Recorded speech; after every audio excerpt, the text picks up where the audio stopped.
Hello there and welcome back to another edition of the Hot Lap Classic Remastered. This time take a look at the 1998 Mazda Roadster 1.8 RS.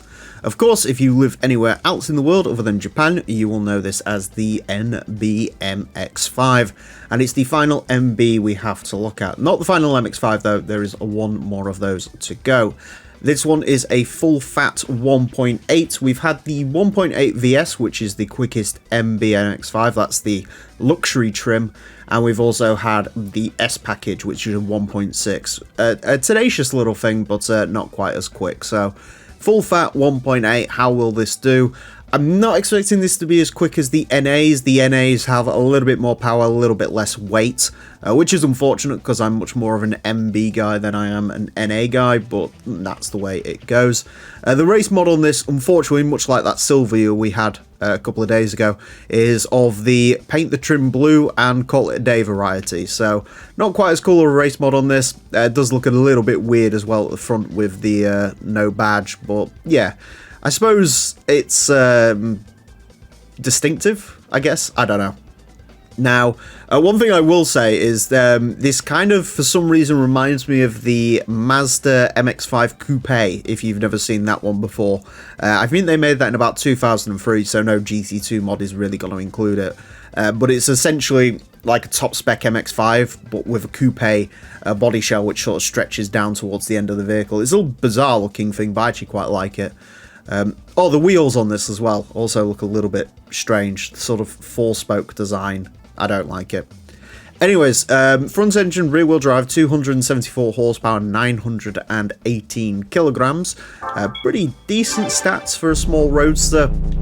Again, maybe we'll have some issues with traction, but we will see. Oh, the wheels are going to clip through the rear end as well. That's a good one. This model is appalling, actually. I've just noticed the fact the rear sort of plate housing also stretches down like it's a decal. That is bizarre. Anyways, to find out how the Mazda Roadster 1.8 RS gets along, it is going to have 6 laps of the Motorsports Land track in order to set the best time it possibly can. Our current leader is the Suzuki Escudo Pikes Peak version that cast out a time of 25.696. In terms of where this is going to go, I mentioned the NB VS, that set a time of a 31.1. That's sort of our reference point with this. This should, in theory, be a lot quicker because the RS is lighter. This has racing mod. The quickest MX-5 we've ever had is actually the Mazda Speed Roadster C-Spec. That set a time of a 30.375, so yeah.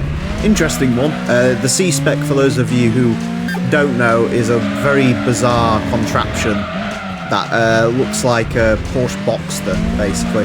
Very bizarre thing. It's like a Mazda Speed one-off. That was an NA as well. I thought it was an MB when we first went round with it, but I think that's just because it had the sort of more modern styling. But that is an NA MX-5 underneath. So far, this drives okay, a little bit understeer. It kind of reminds me almost, and this is going to sound weird, kind of reminds me a little bit of like a Lotus Elise with the way this drives, where it's sort of a bit understeer, a bit all over the place in terms of the handling. The one disadvantage of the Mazda Roadsters compared to the earlier Unuses is it's not turbo tuned, it's NA tuned, which does affect it a little bit, it does have to be said. I did compare this to an Elise. It's not as bad to drive as an Elise, obviously, hence why it's actually setting okay-ish lap times. But, yeah, it definitely sort of has that slight, not quite great handling feel to it, which is weird because you'd expect this car to be able to, you know, turn on a dime and do all the rest of it.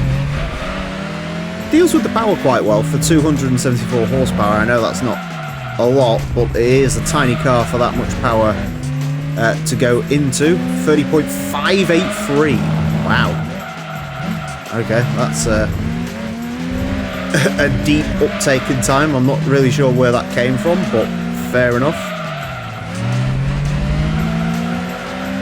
I won't complain about it. I'm just a bit confused as to where it all came from, apparently. The brakes are really good, as you'd expect from a car this small. Yeah, I don't know where that final sort of lap time push came from. I mean, I'll take it. I'll cash it in. But, yeah, bit of a bizarre one, that, towards the end. It just all of a sudden got a lot faster. I think that might actually be the quickest non-Mazda speed one to go around. Just trying to look. Trying to look for the word MX-5 normal, because I think the MX-5 normal... Yeah, it is the quickest. Wow. I don't know how that happened. I can't explain that at all. Yeah. So the MX-5 that I said wouldn't be the quickest has just become the quickest one we've ever had. Apart from the Mazda speed ones, obviously. Okay.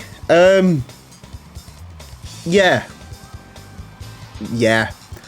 A 30.583 will place this into 294th place. Goes in between the Lotus Europa and the Alfa Romeo Spider, which is quite an interesting place for this to end up, actually. Quite on brand. It is quicker than a Silvia Spec S Mazda Speed Roadster B Spec. That's the NA, the red one. As mentioned, it is about 0.1 and a bit up on the previous quickest Unos Roadster MX-5 thing. That's at a 30.7. Quicker than a Toyota MRS as well. Quicker than a Mugen S2000. I mean, in terms of sort of convertible sports cars, the only things that I can really think are quicker than this is the likes of the Honda S2000. I know is definitely up here somewhere. Yep, there it is, 30.2. Convertible cars. I can't really think of much that is quicker than this. TVRs, like the Chimera and stuff, obviously, but yeah, that's quite shocking. I wasn't expecting this to be that quick, but okay, I'll take it. Again, I'm a big fan of this car, so I'll take it. Anyways, that's it for this episode. Thank you all very much for watching. Join me next time when I'll be driving something completely different. Until then, farewell.